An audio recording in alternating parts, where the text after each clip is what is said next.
and welcome to the Digital Dialogue powered by CXO Digital Paths. Ladies and gentlemen, for years now, the business world has continued to progress along one experience economy vector, and that is improving the experience of buying and consuming an existing product or service. Without a doubt, the single largest enabler of experience is technology. It facilitates innovation, personalized engagement, granular insights, and next best recommendations. Exceptional experiences are enabled by seamlessly connecting people, processes, and technology across an entire organization. And the need of the hour is to actually improve experiences across all touchpoints. So today, that's exactly what we're trying to uncover in this conversation on the Digital Dialogues. With me, I have somebody who has more than 20 years of experience in the software industry with proven thought leadership and experience in strategy execution, deployment, and adoption of advanced software technologies in various domains. Please join me as I welcome Mr. Balaji Raghunathan, Vice President for Data, Analytics, and AI at ITC Infotech. Welcome. Thank you. Ladies and gentlemen, I'm now going to pop into the first question that I have for you. So, Balaji, you've been working in the experience economy that we are developing now, whether it comes to powering experiences for customers, powering experience for employees, or the entire digital transformation bit of things that we think about. My first question to you is, what are the goals and meals that go into place to power the kind of experiences that people are looking for right now? The first thing is the outside in thinking, right? I mean, if you remember about maybe 6 or 7 years back, mobile apps were not very successful. The reason was because, it was experience like how a teller actually transacts, not with the end consumer in mind. But then after most of the digital banks came into play, that's how, the experience started getting, embedded into, how the apps should be built. So I think that's what I call as the outside in thinking. If you think from yourselves, if you think how you transact, right, then that's not going to succeed. You have to look at how the end user experiences it. So basically, the first thing is the outside in thing. Second is, you need to look at who's the persona consuming your app for your product, right? So what do they do? How do they actually interact with your system? And when do they interact with the system? So that context is very, very important. So that's why, you need to have that persona in mind when you actually look at anything experience. If you don't know who your user, then it's okay for whatever product you're building and you're going to have the same result. Right? So that's the persona, the second point. Third is, once you know the persona, you need to know how they use it, right? So that's where the journey comes in. Yeah. So the third part is actually, when do they do what they do? And when do they need what feature? So that's what your journey mapping would actually say. Right, and then finally, of course, you need to have that end-to-end experience tailored to the persona and tailored to the end user himself. So here we are talking about n equals 1. So that is, every experience has to be personalized to the end user. Right, so essentially what we are looking at is that outside in thinking, then the persona, then third is the journey, fourth is the personalization. That's what an experience is all about. Brilliant. And when you break it down like that, it all kind of, plays back to how we are consuming the applications and how we are looking at things getting personalized for ourselves. Yeah. And we see that personalization now front and center in a lot of things there. To the tune of becoming hyper-personalized. So looking behind the scenes of hyper-personalization, there's a lot that plays into it in terms of the data and then the algorithms that go on downgrade. So can you shed some light on the right kind of data strategies and the right kind of AI algorithms that need to be put in place to actually build this hyper-personalized scaling? Yeah.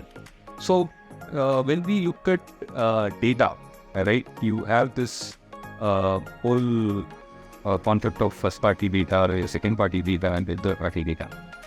right? So essentially, whatever you get from your own property, right? That's your first party data, right? So it could be your own websites. You can ask your customers to register their information, and encourage them to actually give out their information, right? That's a first party data. Then you get data from your partners, or you can even get data from, other social media, other things. Now, essentially, this is what actually gets into your whole hyper personalization, right? You need to know whatever your customer is doing, and most of that information may not be available on your own website. So that's where you need your end-party data and your third-party data. But again, so that's one aspect of it. But the second aspect of it is how you want to personalize is also dependent on the consent, what you get from the user. So user consent is very, very important from a personalization perspective. And again, there are also the regulatory obligations which you need to address. So that is where, a lot of people are moving into the they're moving out of the third-party data collection. And we are also going more and more towards a cookieless world. So basically earlier, you can use cookies and, you can actually personalize the message. But you're also going towards a cookieless world. That's why that first-party data capture, first-party data management becomes very, very important for your hyper-personalization. So that's about, from your data strategy perspective, what you would need to do is actually, have a strategy for collecting the minimized data what you need. I mean, of course, so you need consent. You need to ensure that you capture the minimized data.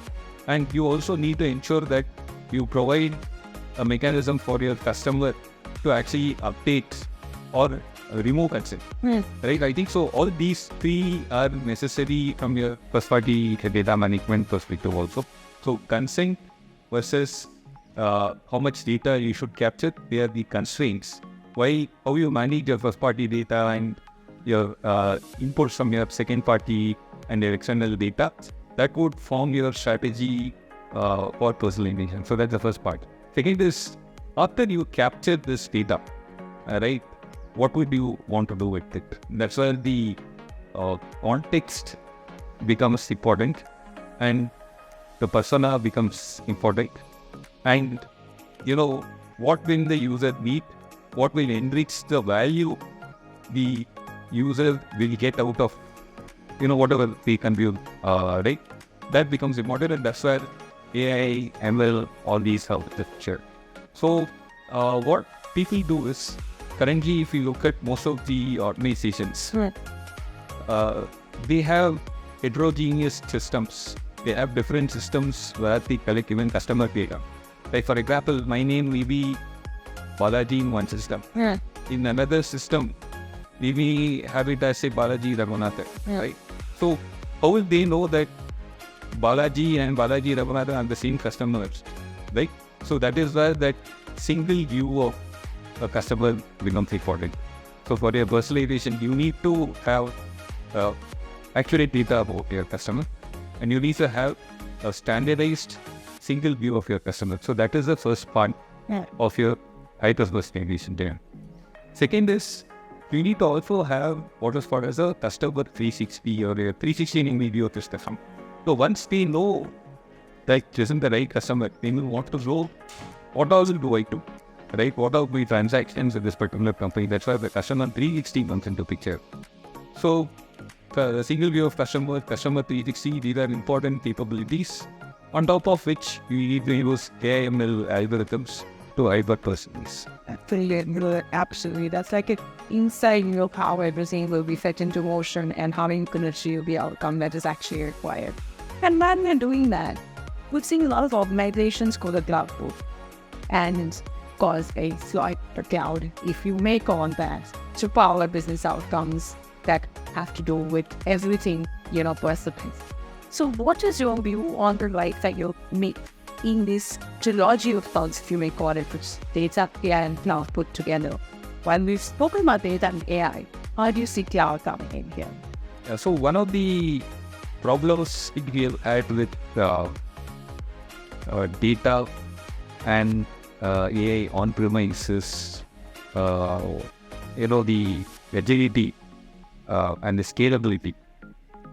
Like if I take, say for example, manufacturing organization, you may want to actually collect quite lots and lots of logs, right? So knowing in this data, there was much checking this, how much should I bear the cost? And one of the areas where actually cloud has actually improved in terms of innovations is, one is, of course, like new innovations comes in quite fast. Second is the cost of data storage. Cloud is going down and down, right?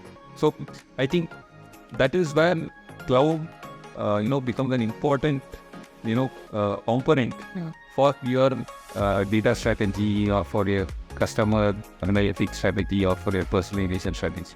Right? So you need to actually have a kind of single data platform which can actually have your first-party data for securely, and you can enrich your first-party data or your own internal data with your partner data and your external data so that you can improve the experience of your customer. So it is easy to actually get data from mix and match your partner data and your external data on cloud, then get all of them onto premise. So that's where actually cloud basically forms an important part of your whole strategy. So essentially agility, flexibility, the ease of integration, and of course like it has security. I mean, why a lot of people do believe that it is not, but actually cloud is also quite secure. You have a lot of services on top of it. So that's where actually cloud becomes very, very important. That's fantastic, actually. So we've discovered all the bubbling wheels that actually follow the experience economy. And that's quite the conversation. Thank you very much for this brilliant conversation that we've just had, Balaji. Thank you. Brilliant interact with you. Thank you. Ladies and gentlemen, as we've discovered, data, AI, with the right kind of cloud applications, like everything to exploit the cloud has in store for us in terms of scalability, adaptability, and of course security that comes with it, actually powers the experience economy. And that's where we're all headed, to hyper-personalization. Thank you very much for tuning into this episode. We look forward to welcoming you at the next one.